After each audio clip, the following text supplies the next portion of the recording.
Since 1974, the Dalnavert Museum at 61 Carlton Street has offered Winnipeggers and visitors alike a window into the Victorian past. For more than half a century, this carefully preserved historic home has invited guests to step into another time, surrounded by the architecture, fashions, and cultural trends that defined Winnipeg at the turn of the 20th century. A city that served as the last major stop before settlers pressed further west in search of new fortunes. This Sunday, October 5th, the museum launches The Language of Dalnavert, a three-part lecture series that draws directly from its collection. The opening talk explores the significance of silver in the Victorian era on October the 19th, just in time for Halloween. The second lecture will examine mourning attire and its cultural meaning. And the final lecture delves into silk, its history, prestige, and the role it played in Victorian society. Together, the series sheds light on the objects that made Victorian life both refined and symbolic. And joining me here in the Classic 107 studio to talk about these really interesting historical lectures, I am joined by the Executive Director of the Dalnavert Museum, Sarah Watkins. Hi, Sarah. Great to have you back. Hi. Thanks for inviting me. The Language of Dalnavert is genius. It sounds like just a fantastic way to showcase the items at the museum. How long has the series been going on, and whose idea was it to start it? Yeah, so the series has existed for a few years now. It kind of goes in seasons. So we have our fall season and then a spring season each year. And it was really created as this way to showcase our collection, because a lot of the 6,000 artifacts that we have are actually in storage most of the time. So visitors coming to the museum would never get a chance to see these items if it weren't for these lectures that can actually showcase some of the variety of things we have. I interviewed the host for the lectures, Ines Bonacosa, months ago. We were talking about the Dalnavert on Drugs exhibit that you have. She is totally fun. She's a trip. She's completely engaging. Can you talk about her, and what do you enjoy about working with her at Dalnavert? Yeah, she has so many years of experience with the specific Dalnavert collection.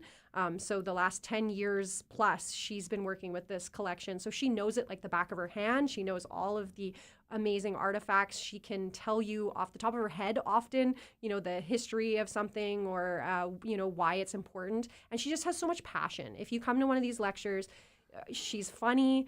She has a really interesting sense of humor that comes across. She can make any topic really interesting, even something that can seem as banal as silver. It's going to be so much fun listening to her talk about these different topics. Yeah, she's just great. The first lecture this Sunday is called It Glitters, It Shines, It's Silver. The Victorian era really revolutionized the possibilities of silver. Between the Industrial Revolution and electroplating, silver really had a renaissance. Can you talk about the significance of silver in the household in the Victorian era? Yeah, so silver was a sign of your social status.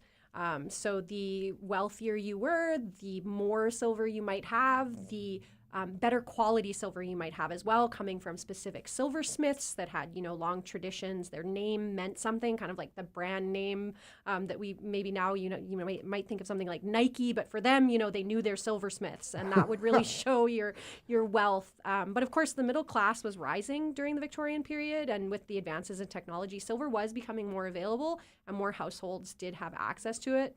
But the family who lived at Dalnavert, they were definitely the elite and would have had a lot of really high quality silver pieces. Mm-hmm. Not only high quality, but also like really ornate and decorative, right?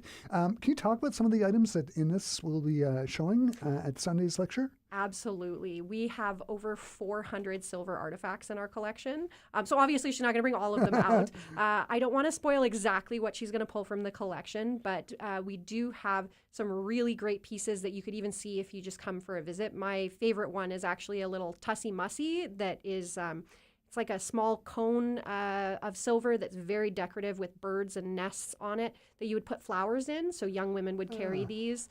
and they would, help combat maybe smells in the street, or Right. they also could be used to send messages. The language of flowers is another fascinating thing about the Victorians, that this little Tussie Mussy holder would have helped to convey those. Mm-hmm.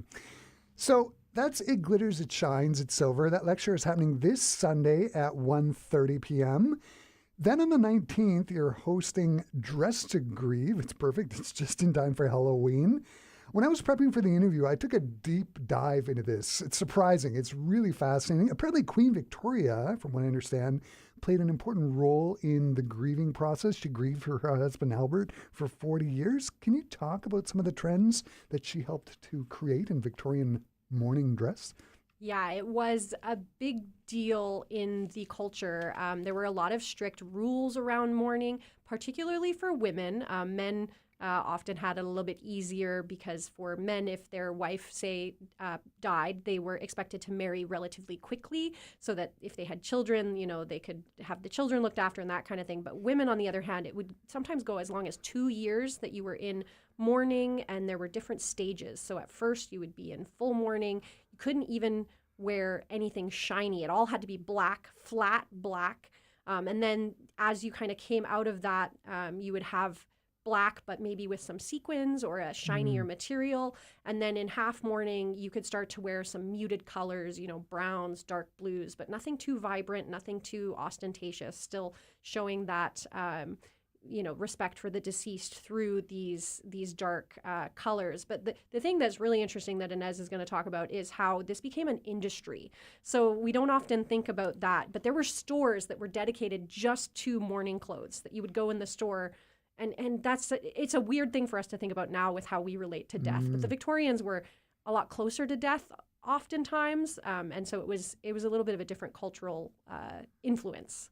So can you talk about some of the items that are going to be shown at that lecture? Yeah, again, I don't want to give too much away, but we do have some really great clothing pieces. One that was actually just donated last year is this beautiful cape and bodice that's all black.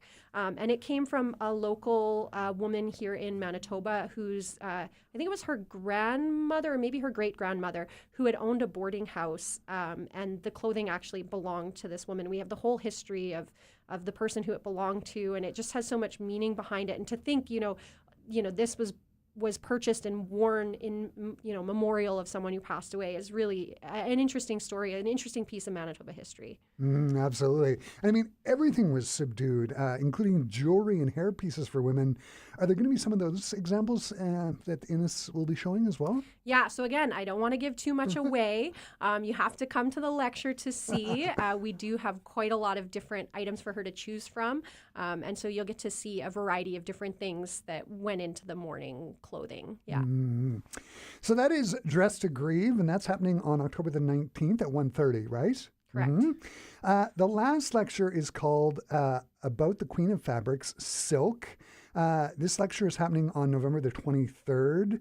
Silk was such an important part of England's economy, and getting the material to Winnipeg must have been ridiculously expensive. What did it mean if you were in Winnipeg in 1900 and you had a silk dress?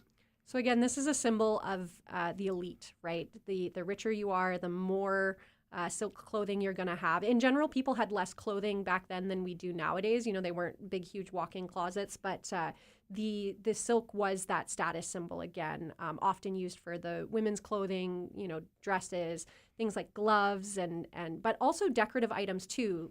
So we have a pair of silk fire screens at the museum. So you wouldn't necessarily think of that as being the kind of material that you might want to use for a screen that's protecting you from the heat from the fire. But that just goes to show the wealth that was kind of present for these elite families. Is Ines, is she going to be talking about the Silk Road and the history of that whole thing and how it made its way to England as well? Absolutely. She's going to start from the very beginning. She's going to be talking about the silkworms that produce silk and how that all shapes the whole picture of silk in the Victorian period. And for me, like when I think of silk, it's really the perfect material. It's lightweight, it's breathable, it's surprisingly warm. I've got a couple pairs of long johns made out of silk. They're crazy warm, especially here with the Winnipeg winters. Can you talk about some of the items that she's going to be showing off in regards to silk? Yeah, so again, we have so many really cool items. The thing with silk is that it is so fragile that it is really difficult from a conservation perspective.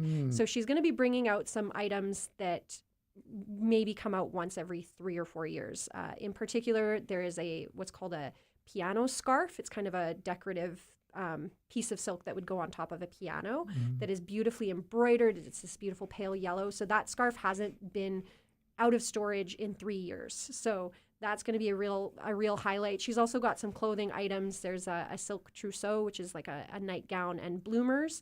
And then also a silk wedding dress that was actually made in Winnipeg. So there's going to be a great selection of different silk items on display for people to take a look at. Fantastic. The Language of Dalnavert lectures sounds super fun and informative. For you as executive director of the museum, why do you think they're going to be so interesting for patrons, and what can they learn from exploring these different artifacts?